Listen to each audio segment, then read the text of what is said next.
let's talk a little bit about Shtf and foraging.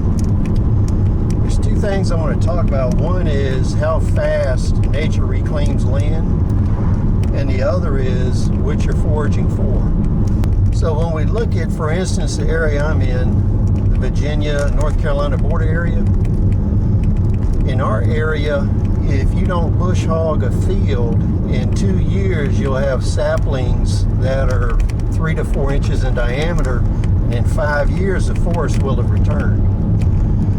So when you're thinking about foraging, especially remote locations, any neighborhoods that are abandoned, suburbia that's abandoned, and farms that are abandoned, if we have a mass die-off and people die and they don't have the wherewithal to come out and bush hog, clean, burn, or whatever to keep land clear, you can expect in the first 2 years that many areas will only be accessible by foot. After 5 years, you'll have to walk through forests to get to houses, buildings that you're trying to forage.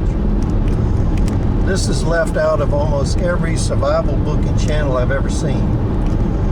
The next thing to think about is when you're foraging, what is the lifespan of the materials you're looking for? Now, we talked a lot about canned food in the past, and that's a good survival item. It normally has a 2-year shelf life.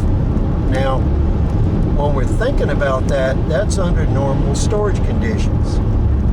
If you live in an area like I do on the Virginia-Carolina border, it can get down to -8, -10 degrees.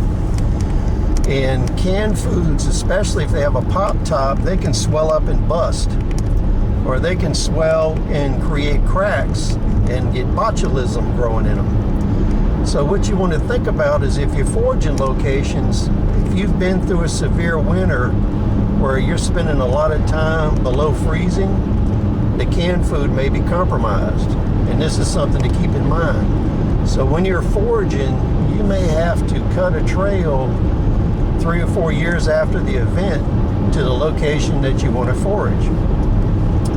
So you need to think about, am I foraging for weapons, ammunition, furniture, building material, things like that.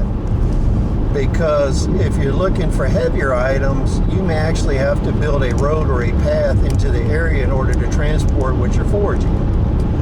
In ancient history, a lot of abandoned cities and destroyed cities were foraged for resources, including building material.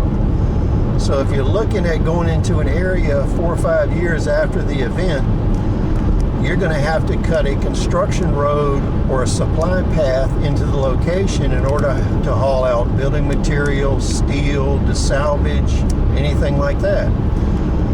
So when you're looking at foraging post-collapse in a long-term survival environment, you will either be limited to what you can carry out via backpack or packboard, horses, mules, or you're going to have to build a road into the site to use wagons, horse-drawn wagons, human-drawn wagons, or vehicles if they're still working.